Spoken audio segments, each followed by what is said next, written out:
ಯತ್ನಾಳ್ ಅವ್ರನ್ನ ಉಚ್ಚಾಟನೆ ಮಾಡಿದ್ದಕ್ಕೆ ವಿಜಯಪುರದಲ್ಲಿ ಈಗ ಕೆಲ ಬಿಜೆಪಿ ಕಾರ್ಯಕರ್ತರು ಈಗ ಸ್ವಾಗತಿಸಿ ಅದನ್ನ ಸಂಭ್ರಮಿಸ್ತಾ ಇದ್ದಾರೆ. ಇದು ಸಂಭ್ರಮ ಮಾಡುವಂತ ಸಂದರ್ಭ ಅಲ್ಲ ರೀ. ಬಿಜೆಪಿಯಲ್ಲಿ ನಿಮ್ಮನ್ನು ನೀವು ಪ್ರಶ್ನೆ ಮಾಡ್ಕೊಳ್ಬೇಕಾಗಿರುವಂತ ಸಂದರ್ಭ. ಪಟಾಕಿ ಸಿಡಿಸಿ ಸಿಹಿ ಹಂಚಿ ಸಂಭ್ರಮಿಸಿಕೊಂಡಿದ್ದಾರೆ.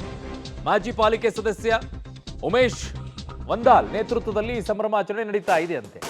ನಿಮ್ಮದೇ ಪಕ್ಷದ ಒಬ್ಬ ನಾಯಕನನ್ನ ಉಚ್ಚಾಟನೆ ಮಾಡಿದಾಗ ಸಂಭ್ರಮ ಪಡ್ತೀರಲ್ರಿ, ನಿಮ್ಗೆ ಏನು ಅನ್ಸಲ್ವಾ ಅಂತ ನಿಮ್ಮ ಪಕ್ಷದಲ್ಲಿರುವಂಥವ್ರಿಗೆ ಏನು ಅನ್ಸಲ್ವಾ? ಯತ್ನಾಳ್ ಅವರಿಗೆ ಆಕ್ಚುಲಿ ಒಂದು ಬ್ಯೂಟಿಫುಲ್ ಆಗಿರುವಂಥ ರಾಜಕೀಯ ಅವಕಾಶ ಇತ್ತು ಯಡಿಯೂರಪ್ಪನವ್ರ ನಂತರ. ಈಗ ಅದನ್ನ ಅವರೇ ಹಾಳು ಮಾಡ್ಕೊಂಡ್ರೇನು ಅಂತ ಹೇಳಿ ಒಂದು ದೊಡ್ಡ ಮಟ್ಟದಲ್ಲಿ ವಿಶ್ಲೇಷಣೆಗೆ ಒಳಪಡಿಸ್ಬೇಕಾಗತ್ತೆ. ಅದನ್ನ ಬಹಳ ದೊಡ್ಡ ಅವಕಾಶಗಳಿತ್ತು.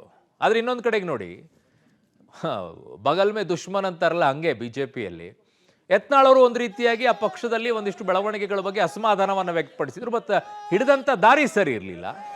ಈಗ ಅವ್ರನ್ನ ಉಚ್ಚಾಟನೆ ಮಾಡಿದ ತಕ್ಷಣ ಅದೇ ಪಕ್ಷದಲ್ಲಿರುವಂಥ ಕಾರ್ಯಕರ್ತರು ನಾಯಕರುಗಳು ಸಂಭ್ರಮಾಚರಣೆ ಮಾಡ್ತಾರೆ. ಏನ್ರಿ ಇದು? ಯಾವ ರೀತಿಯಲ್ಲಿ ಇರುತ್ತೆ ಅಂತ. ಯಾಕೆ ಅವ್ರು ಇದ್ದಾಗ ಈ ರೀತಿಯಾಗಿ ಮಾತಾಡೋಕ್ಕಾಗಲಿಲ್ವಾ ನಿಮಗೆ? ಅವ್ರನ್ನ ಉಚ್ಚಾಟನೆ ಮಾಡಿದ ತಕ್ಷಣ ಖುಷಿ ಆಗ್ಬಿಡುತ್ತಾ ನಿಮಗೆ?